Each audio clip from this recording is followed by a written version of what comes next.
সুপ্রিয় শিক্ষার্থী, আশা করি তোমরা সবাই ভালো আছো। আজ অষ্টম শ্রেণীর বিজ্ঞান বিষয়ে জাবা ও পাখিদের সন্ধানের ও শিক্ষণ অভিজ্ঞতার পঞ্চম সেশনে আলোচনা করব। আর এই সেশনে যারা নতুন রয়েছে তারা অবশ্যই সাবস্ক্রাইব করে রাখবে, যাতে পরবর্তী ভিডিও নোটিফিকেশন তোমরা সহজেই পেয়ে যাও।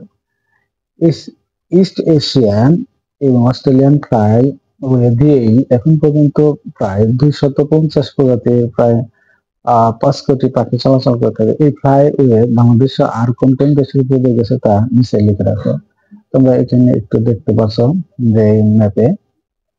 এরপরে ইস্ট এশিয়ান ফ্লাইওয়ে পরিযায়ী পাখিদের জন্য বিশ্বের অন্যতম ফ্লাইওয়ে। এটি উত্তরে রাশিয়ার তাইমির উপদ্বীপ থেকে আলাস্কা পর্যন্ত বিস্তৃত। এই ফ্লাই এর মধ্যে চীন, জাপান, কোরিয়া, দক্ষিণ পূর্ব এশিয়া, পশ্চিম প্রশান্ত মহাসাগর সহ পূর্ব এশিয়ার বেশিরভাগ অংশ জুড়ে রয়েছে 50 মিলিয়নের বেশি পরিযায়ী পাখি এই পথ দিয়ে যাতায়াত করে। এই ফ্লাইওয়ে লক্ষ লক্ষ পরিযায়ী পাখিদের জন্য বিশেষভাবে গুরুত্বপূর্ণ, যারা উত্তর এশিয়া এবং আলাস্কা বংশবৃদ্ধি করে আর দক্ষিণ পূর্ব এশিয়া, অস্ট্রেলিয়া প্রজনন মৌসুম কাটায়। এই ফ্লাইওয়ের দক্ষিণ প্রান্ত অস্ট্রেলিয়া এবং নিউজিল্যান্ডকে ঘিরে রয়েছে।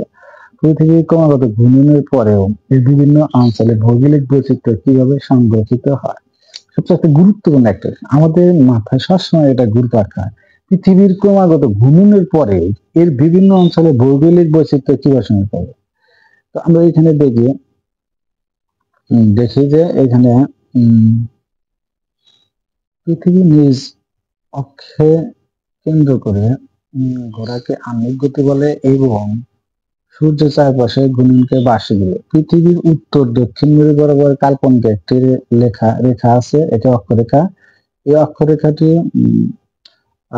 পৃথিবীর কক্ষপথের সমতলে 23.5 ডিগ্রি কোণে হেলে থাকে। যদিও আমাদের দৈনন্দিন জীবনে আমরা এই হেলানো কক্ষপথের পরিবর্তন দেখি না, কিন্তু খুবই ধীরে ধীরে এটি পরিবর্তিত হচ্ছে।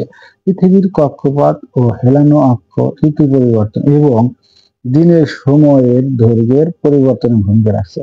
তাই পৃথিবী ক্রমাগত ঘূর্ণনের পরে এর বিভিন্ন অঞ্চলে ভৌগোলিক বৈচিত্র্য সংঘটিত হয়। পৃথিবীর কক্ষপথ ও হেলানো অক্ষ ঋতু পরিবর্তন এবং দিনের সময়ের দৈর্ঘ্যে পরিবর্তন ভূমিকা রাখছে। তাই পৃথিবী ক্রমাগত ঘূর্ণনের পরেও এর বিভিন্ন অঞ্চলে ভৌগোলিক বৈচিত্র্য সংঘটিত হয়। আজকের সেশনে পর্যন্ত পরবর্তী অন্য সেশনে আলোচনা করবো। সে পর্যন্ত তোমরা সবাই ভালো থেকো। আল্লাহ হাফেজ।